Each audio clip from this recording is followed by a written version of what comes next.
Hi guys, Dan here from Waves. In this video, I'm going to show you 5 powerful sidechaining techniques, many of which are extremely popular in EDM production. But before we get into this, what is sidechaining? In a nutshell, sidechaining takes an output of one signal to influence the dynamics somewhere else in a mix, such as a kick drum pumping a compressor on a synth arrangement. This particular example produces that rhythmical ducking effect we hear in countless dance tracks. But sidechaining can also provide plenty more creative applications, of which you're going to learn in this video. Let's start with some of the basics. First, learning how to pump a mix from a kick drum using a sidechain.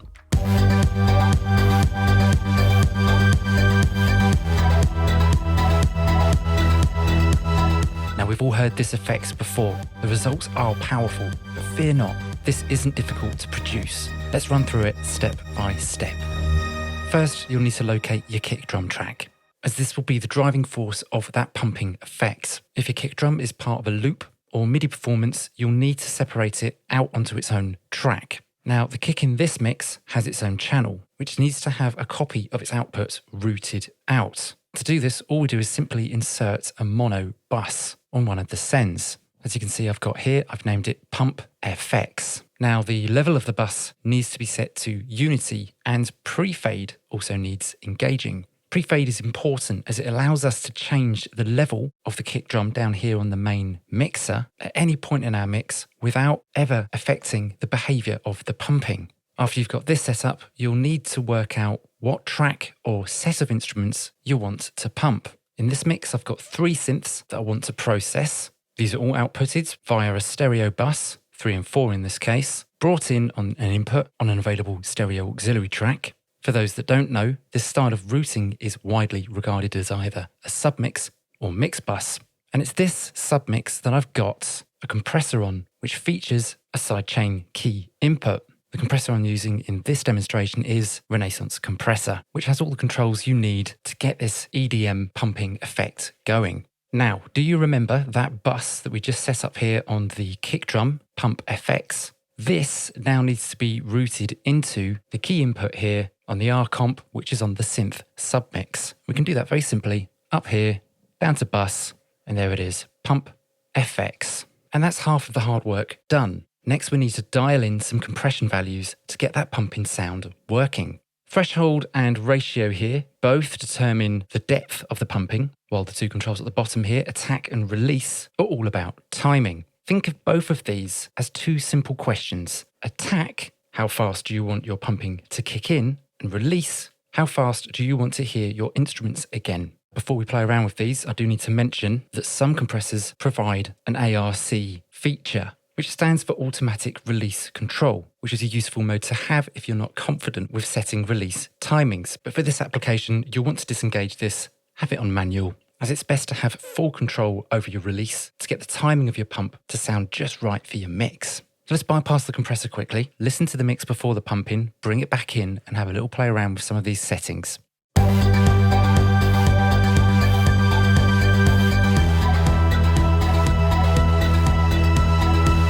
So you can hear there's no real movement in this. Let's put the pump in. Much more like it. Now, as I said, the ratio and threshold can determine the depth. So let's just bring the ratio in a little bit.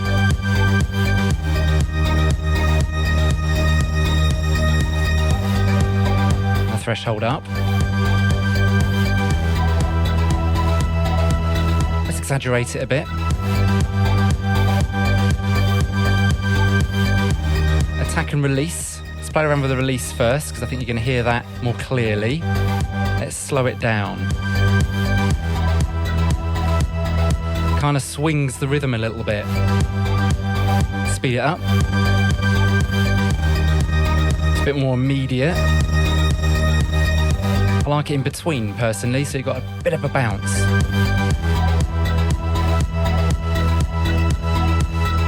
Slow the attack down.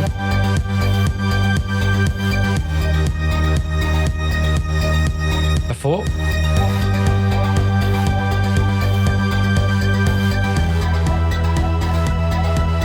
After.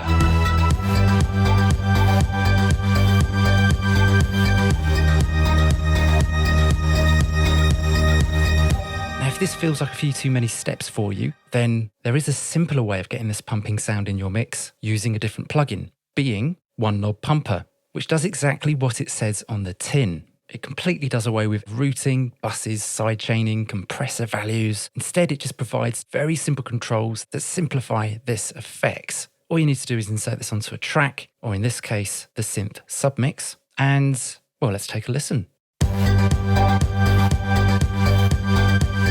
And the higher the value, the sound gets more choppy, more gated sounding. Lower values, it's not so deep sounding. But you can very easily find a style that works in a matter of seconds.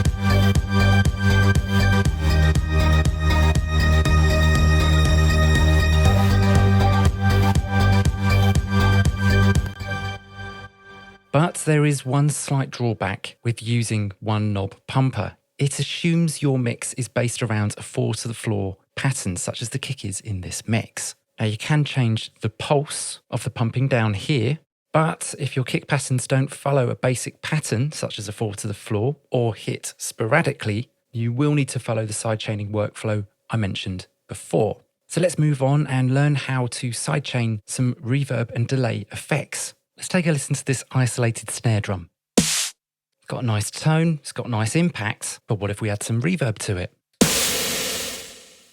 Okay, sounds a little bit more explosive, but a bit safe. What else can we do? Well, let's use some sidechain on this to make it sound even more interesting. Now I've got an effects return set up here, plate bus being sent to the input of this effects return, plates with an instance of reverb, and I've got another bus here, bus 31. This is going to be our sidechain. Same setup as before, pre-fade, unity. This is our sidechain coming in on a compressor that is after the reverb on this effects bus. You're probably wondering, what is this going to do? Well, it's kind of a similar thing to the pumping effects we heard earlier. But what the compressor is going to do here is smash the dynamics of the reverb down whilst the snare drum is playing, and then lift it back up again as the snare decays away. This will give it a much more explosive feel. Let's take a listen. And without. Again, release times here are very important to play around with. Let's slow this down, hear how that sounds. Slower still. Or quick. Could even have a slower attack, so it's not so immediate. Let's have a play around with this in the context of the mix. And for fun, I've also put an instance of One Knob Filter after this sidechain's reverb, just to give the sound of the reverb some variety. I've got this automated as well. If I move this out of the way, you'll be able to see what's going on there while I'm playing around with the attack and release times on that explosive reverb sound. Let's slow the release down. Speed it up. Slow the attack down.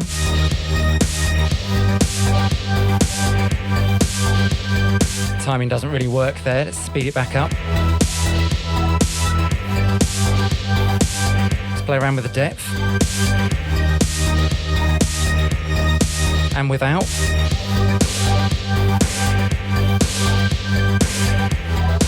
No, it doesn't work at all like this. I like the rhythm.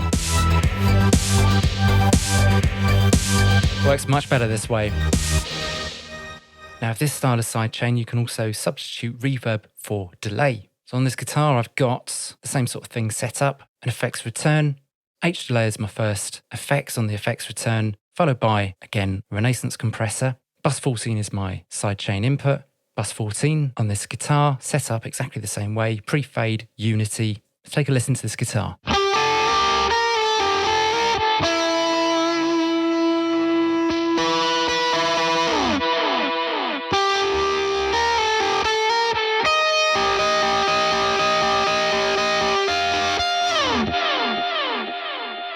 Okay, that's a great example of the release being too quick. You could hear the effects trying to rise up in the small little gaps in between each part of the guitar. Now, if we slow the release down, this shouldn't happen, so that we only get that rising of delay at the very end of the section. Let's give it a go.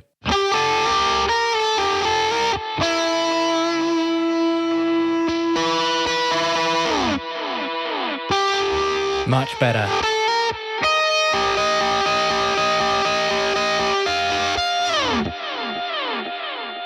Hopefully now you've learned just how important it is to play around with these attack and release times when you're working with sidechain. They make a huge difference to the overall effects. Now let's move on to another sidechaining technique, effects triggering. Let's stay on this guitar and play around with some modulation effects using Kaleidoscopes. Now this has a very cool, innovative trigger section at the bottom, which you can use to engage effects during a performance. I've got two modulation effects. I've got a chorus and a tremolo, but they're not going to be playing throughout the duration of the guitar performance. I've selected these to kick in on the long notes at the end of each phrase. And I haven't used automation, I've used sidechaining. Let's take a quick listen first and then I'll explain how I set this up.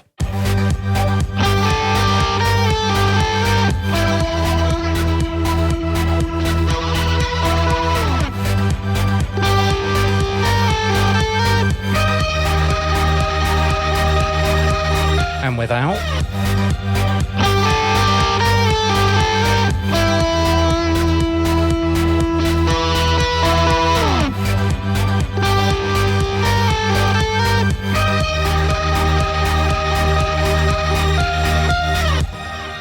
Now, Kaleidoscopes provides two built-in modes that trigger effects, being either energy or rhythm, but I prefer using the sidechain when processing these style effects. You can see here trigger 1 and trigger 2, sidechain is enabled on both of these. Bus 13 is my sidechain input. And if we take a look at the guitar track, you'll notice two extra clips below that on a separate track. These are what I'm using to trigger the sidechain in Kaleidoscopes. This channel here being those extra little clips on the timeline there, you'll notice in the sends, bus 13. Again, pre-fade and set to unity, being picked up here in Kaleidoscopes. That is it. So when these waveforms play, both of these engines trigger. We've got these set to re-trigger down here, so they turn on and off throughout those clips. Now the important thing to mention here is that you don't want to hear those clips. So you want to mute them. They're just there for the purpose of triggering the effects on and off in Kaleidoscopes. And another point worth mentioning is Kaleidoscopes effects are added by increasing level. When they do trigger, you are going to be getting some extra level on your track. And what I've done to compensate over here on my timeline is by adding just a little bit of volume automation to bring down the level when those extra effects kick in.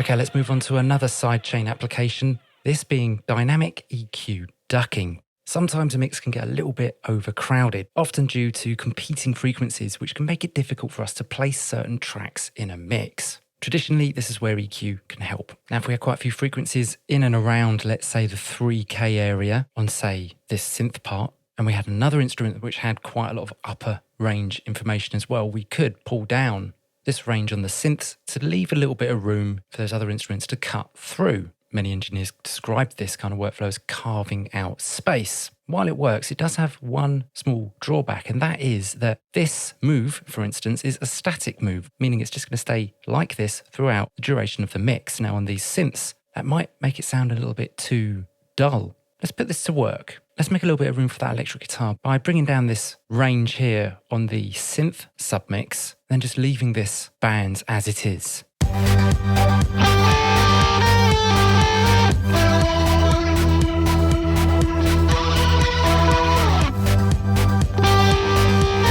Okay, we're starting to lose all those sort of arpeggio notes out of the synth, which isn't really working for me, though this has made a little bit more space, to my ears, for that electric guitar. There must be a better solution. Well, luckily, there is. Now, what I've got set up here in F6 is a dynamic band, but it's being triggered from the sidechain fed from that electric guitar. So over here on this electric guitar, we've got bus 21, pre-fade, unity, being picked up on the key input. And on this band, I've got sidechain source set to external, then range, threshold, and attack release controls to get the top end to duck while the electric guitar is performing, and then go back to normal so that we can hear the top end of the synth. Let's take a listen.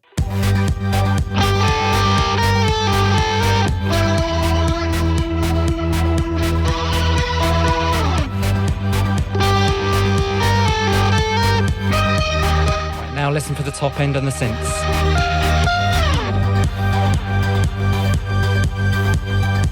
Now let's move on to the final sidechain technique in this video, sidechain filters in compression. Now there are loads of plugins and hardware compressors out there that have some form of sidechain filter, which is simply determining a frequency range for the compressor to respond to. Now these are simply used to prevent pumping artifacts in a master, such as this mix, which has quite a lot of bass energy. Now for this, I'm going to work from a bounce of the mix that I've just imported back into Pro Tools. And we need to pick a compressor. I'm going to choose the SSL G Master Bus compressor for two reasons. One, it sounds absolutely brilliant. And two, it doesn't have a sidechain filter. So let's add one. And to do this, all you need to do is create a stereo auxiliary track. Let's call it SC filter. I'm going to send a stereo bus from my mix to the input of this stereo auxiliary track that has an EQ. And as you can see here in Renaissance EQ, I've got two filters. One set around 300 Hertz, the other around about 4.5K. And then on that auxiliary, I've got another bus, this being our sidechain, bus 19, coming in on the sidechain key input here.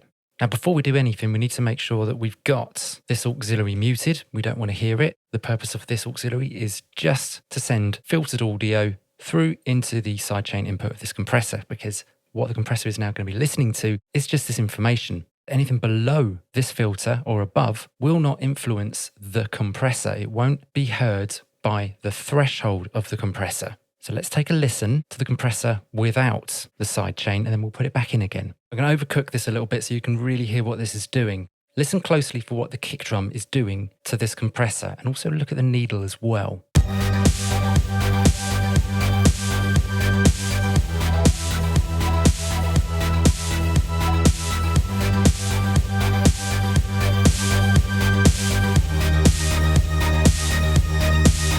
You can now see that the compressor is listening mainly for that snare drum.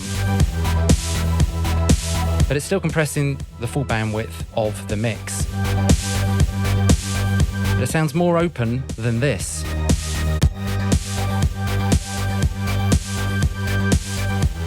And this just sounds way too compressed.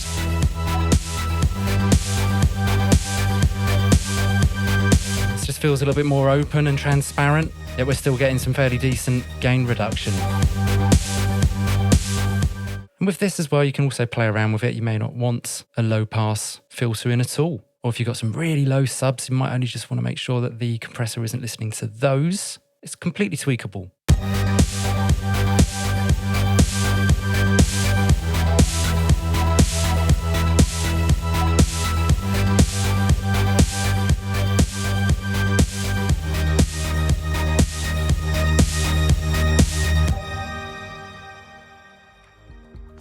I hope you guys got something from this. How do you use sidechain? Do you use any of the techniques that I've shown you in this video, or do you have some different workflows? Let us know in the comments below. Anyway, for more information on the plugins used in this video, do click that card at the top right of the screen, link in the description below. Anyway, I'm Dan from Waves, and I'll see you again soon.